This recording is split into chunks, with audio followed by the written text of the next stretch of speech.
Hello everyone, and today we are going to do class 7 chapter 5 The Rise of Empires. अब एक empire की बात होती है तो हमारे दिमाग में सबसे पहले आता है व्हाट इज़ एन एम्पायर.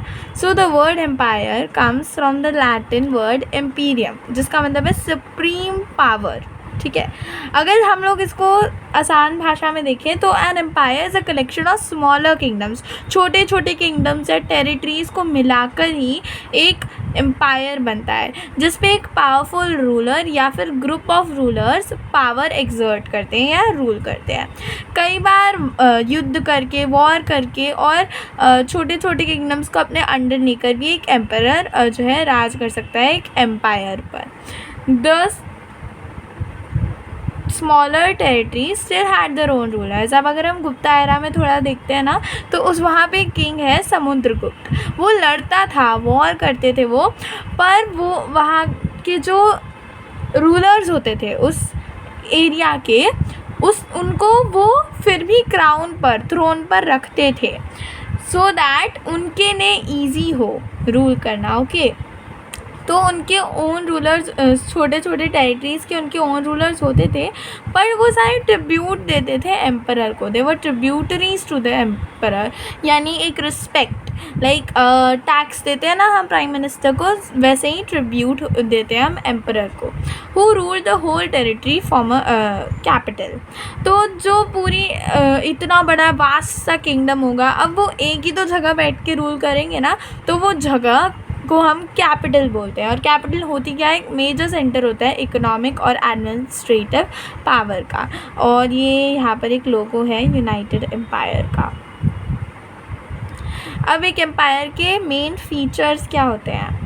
वो एक आर्मी मेंटेन करता है ट्रिब्यूटरी स्टेट्स को कंट्रोल में रखने के लिए, एम्पायर को एक्सपैंड करने के लिए, और बाहर से कोई एनिमी अगर वॉर करे तो उससे डिफेंड करने के लिए, प्रोटेक्ट करने के लिए. वो डिज़ाइन करता है और मेंटेन करता है एक एडमिनिस्ट्रेशन को, जिसमें ऑफिशियल्स होते हैं टेरिटरीज़ को मैनेज करने के लिए, टैक्सेस कलेक्ट करने के लिए, लॉ एंड ऑर्डर मेंटेन करने के लिए, एंड ETC.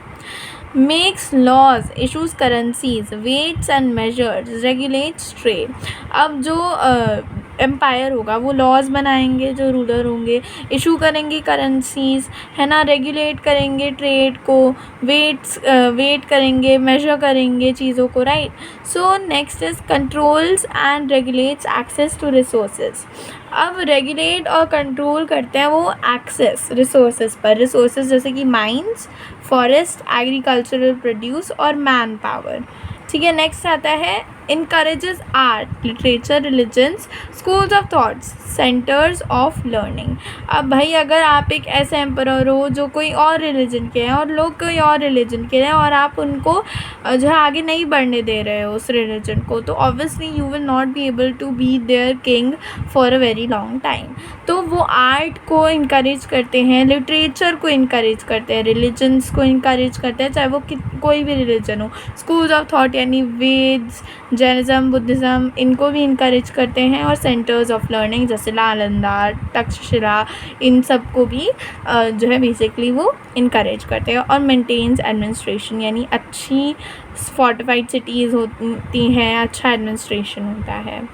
नेक्स्ट, मगध की हिस्ट्री जानते हैं. तो पहले देख लो कि मगध जो है ना बिहार की रीजन में है.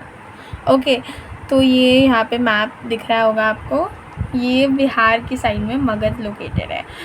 अब मगध एक पावरफुल महाजनपद क्यों था, तो मगध के बेसिकली 2 मेन कैपिटल्स थी, राजगृह जो टुडे का रांची है, और पाटलिपुत्र आज का पटना है, राइट. तो ये 2 कैपिटल्स हैं. तो राजगृह रांची जो झारखंड की कैपिटल है, और पाटलिपुत्र पटना जो बिहार की कैपिटल है. तो आप ये याद रख सकते हो कि मगध की कैपिटल पाटलिपुत्र है, और पाटलिपुत्र आज का पटना है, पटना कैपिटल है बिहार की, यानी Magadh is located in Bihar. अब जानते हैं कि इसके की पॉइंट्स क्या थे जो इसे इतना पावरफुल बनाते थे। तो अब वो गैंजेटिक प्लेन्स के पास लोकेटेड था। अब गैंजेटिक प्लेन्स होते हैं, फर्टाइल होते हैं, राइट। तो वहाँ एग्रीकल्चर बहुत अच्छा होता था, फूड बहुत अच्छा होता था। वहाँ पे डेंस फॉरेस्ट थे जो उन्हें हर्ब्स, टिम्बर, कैटल्स और एलिफेंट्स सप्लाई करते थे। वहाँ से पास होने वाली दो मेन रिवर्स हैं, गंगा और सोन, ठीक है। और वहाँ पर कई सारे आयरन ओर्स भी होते थे। तो आयरन ओर्स से क्या होता था कि वेपन्स अच्छे बनते थे, राइट। गंगा और सोन रिवर है तो वहाँ से ट्रेड रूट अच्छा होता था। डेंस फॉरेस्ट में हर्ब्स, टिम्बर, कैटल्स है तो ये उनको एसेंशियल गुड्स देते थे। और गैंजेटिक प्लेन्स होती थे वो इतने फर्टाइल होते थे कि वहाँ एग्रीकल्चर भी बहुत अच्छा होता था। The kings who try to rule Magadh and their dynasties. अब अगर इतना पावरफुल कोई स्टेट होता है तो उसे ऑब्वियसली बहुत सारे रूलर्स रूल करना चाहेंगे। तो मगध को कई सारे रूलर्स ने रूल करना चाहा था। तो उनमें से मेन यहाँ पर कवर करे गए हैं। पहले हैं बिंबिसार और अजातशत्रु, ये हर्यंका डायनेस्टी के रूलर्स थे। नेक्स्ट है महापद्मानंद एंड धनानंद, ये नंद डायनेस्टी के रूलर थे। अच्छा, जो धनानंद थे ना वो बहुत ही क्रूअल थे, ईवल थे, वो लोगों को एक्सप्लॉइट करते थे basically. So he was not a very good king. उनको डिफीट कर आई चंद्रगुप्त मौर्य, उनके बेटे बिंदुसार और उनके बेटे अशोका, ये सारे मौर्यन डायनेस्टी के थे। सो अब उस टाइम पे क्या होता है ना, हेरिडेटरी चलती थी कि जिसका एल्डर सन जो होगा वो अगला रूलर बनेगा। तो बिंबिसार के जो एल्डेस्ट सन थे वो थे अजातशत्रु, तो वो बने रूलर। महापद्मानंद के बेटे धनानंद, चंद्रगुप्त मौर्य के बेटे बिंदुसार और बिंदुसार के बेटे अशोका। तो अब हम इनकी थोड़ी हिस्ट्री जानते हैं मौर्यन एम्पायर की, the Mauryan dynasty.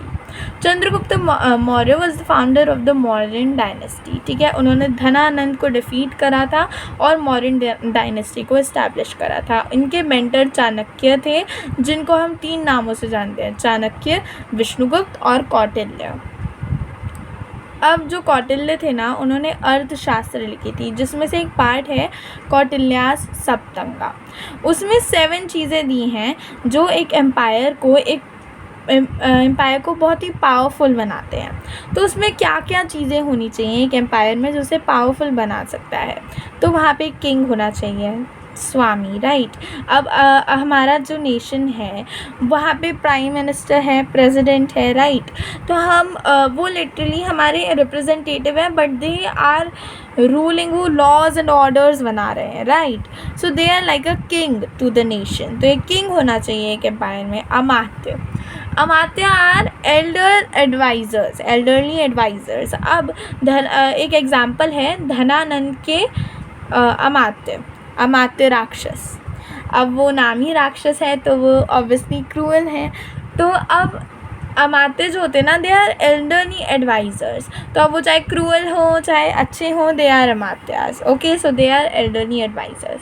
Durg means fortified cities. अगर आपकी सिटीज़ फोर्टिफाइड नहीं है, अच्छे से डिफेंडेड नहीं है, तो कोई भी आएगा, अटैक करेगा, चला जाएगा। So durg means to have fortified cities. Dand, punishment, उनको पनिशमेंट देना जिन्होंने गलत काम करा है, ठीक है। To give punishment to someone who has done wrong. अब अगर आप बातें करोगे बीच क्लास में तो ऑब्वियसली टीचर आपको दंड देगी, पनिशमेंट देगी। So there is a punishment for the ones who have done wrong. मित्र, फ्रेंडली अलायंसेस। अगर आपके अच्छे अलायंसेस नहीं हैं लोगों के साथ या दूसरे कंट्रीज़ के साथ, तो आप जैसे let's take an example, India के अच्छे रिलेशंस हैं नेपाल से, पर अच्छे रिलेशंस नहीं है चाइना से। तो अगर चाइना के साथ आपका वॉर चल रहा है इंडिया का, तो आप नेपाल से हेल्प ले सकते हो, राइट। और उससे आपका ट्रेड रूट भी जो है बहुत ही स्ट्रॉन्ग होता है, क्योंकि हो सकता है कि हमारे पास कोई ऐसी चीज़ हो जो नेपाल के पास ना हो या चाइना के पास ना हो, और हो सकता है उनके पास कोई ऐसी चीज़ हो जो हमारे पास ना हो, okay. Next is kosha, treasure. अब जो हम टैक्स पे करते हैं ना प्रेसिडेंट को या प्राइम मिनिस्टर को, वो ट्रेजर के अंदर आता है, यानी कोशा के अंदर आता है। अगर हमारे एम्पायर में ट्रेजर नहीं है, we don't have money, then how will we rule, or how will we be able to conduct all the activities in the empire? So there is important to have money, to have treasure, which is known as kosha. जनपदा, अब अगर कोई city ही नहीं है तो फिर कैसे एक empire बन सकता है? So empire can not function without janapada, means it should have cities. So Kautilya के सप्तंग में बताया गया है 7 चीज़ें जो एक एम्पायर में चाहिए होती हैं: king, swami, amatya, elderly advisors, durga, fortified cities, danda, punishment, mitra, friendly alliances, kosha, treasure, and janpada, cities. Next is Ashoka's history. Ashoka एक मॉडर्न किंग थे. Okay, so he was the king who chose peace. अब देखते हैं. He had expanded the Mauryan Empire all the way to the north and some regions of the northwest. So इनके rule में ना Mauryan empire बहुत flourish कर रहा था. अब लाइफ का टर्निंग पॉइंट आता है द कलिंग वॉर. तो अब जो हमारे अशोका हैं उनको वॉर करके उन्होंने नॉर्थ के बहुत सारे रीजन्स अपने अंडर कर लिए थे, नॉर्थ वेस्ट के कई सारे रीजन्स अपने अंडर कर लिए थे, पर जो साउथ का एक रीजन था, उड़ीसा का रीजन कलिंग, वहाँ उन्होंने जो है अपनी किंगडम को इस्टेब्लिश नहीं कर पाए थे, उसको एक्सपैंड नहीं कर पाए थे साउथवर्ड्स. तो उन्होंने करा है कलिंग वॉर. अब वॉर में वो जीत तो गए, पर जीतने के बाद जब उन्होंने बैटलफील्ड को देखा तो उन्होंने देखा कि कई सारे लोग रो रहे हैं, डेड बॉडीज़ हैं. तो लोग फैमिलीज़ रो क्यों नहीं है? क्योंकि उन्होंने अपने फैमिली वालों को खो दिया है. सो ही फेल्ट वेरी गिल्टी. उसके बाद जब उन्हें बहुत ही गिल्ट फील हुआ, उन्होंने ऑप्ट करा बुद्धिज़्म को. उन्होंने बुद्धिस्ट टीचिंग्स को वॉल्स पर और पिलर्स पर इंग्रेव कराया. और हमारा जो नेशनल एम्बलम और नेशनल फ्लैग है ना, उस पर जो अशोका चक्र है ना, वो हमें अशोका की ग्रेटनेस के बारे में बताता है. If you can see this Ashoka चक्र विच हैज़ 24 स्पोक्स, राइट. अब यही तो बात हो गई हमारे मौर्यन डायनेस्टी की, पर उस टाइम पे नॉर्थ वेस्ट में अलग ही खिचड़ी पक रही थी, जहाँ पे अब अराइवल आता है अलेक्जेंडर द ग्रेट का. तो जानते हैं इनके बारे में. अलेक्जेंडर जो थे वो पेला में बॉर्न हुए थे, एक ग्रीक किंगडम जो मैसेडोनिया में है. अलेक्जेंडर को ना पूरे वर्ल्ड पे राज करना था. He wanted to rule the whole world. He entered India after defeating many countries. ठीक है, कई सारी कंट्रीज़ को डिफीट करके अपने अंडर कर उन्होंने इंडिया के अंदर प्रवेश किया. उनका पोरस जो किंग थे राजस्थान के एक किंगडम में, उनके साथ उनका वॉर हुआ. अब जब पोरस डिफीट हो गए तो जो अलेक्जेंडर थे उन्होंने उनसे पूछा कि आपको कैसी मौत चाहिए. तो उन्होंने कहा I want to die as a king. तो उनसे इम्प्रेस होकर अलेक्जेंडर ने उन्हें छोड़ दिया, पोरस को छोड़ दिया. पर उसके बाद उनके कई सारे वॉर होते रहे वहाँ के ट्राइबल्स के साथ, और एक वॉर में वो बहुत ही गंदी तरीके से इंजर्ड भी हो गए थे. उसके बाद उन्होंने सोचा कि वो वापस लौट जाएंगे. तो रिटर्न करते हुए उनकी आर्मी को कई सारे डिसीज़ेज़ होने लगे, क्योंकि वो मैसेडोनिया से आए थे, ग्रीक किंगडम से आए थे, जो बहुत ही कोल्ड रीजन में होता है, एंड इंडिया का एक बहुत ही मॉडरेट टेम्परेचर है. तो ऑब्वियसली आते हुए और जाते हुए उनकी आर्मी को बहुत से डिसीज़ेज़ होने लगे. और अलेक्जेंडर द ग्रेट जो है बेबीलोन में एज ऑफ 32 में उनकी डेथ हो गई because of a disease. So this is it. Thank you so much for watching this.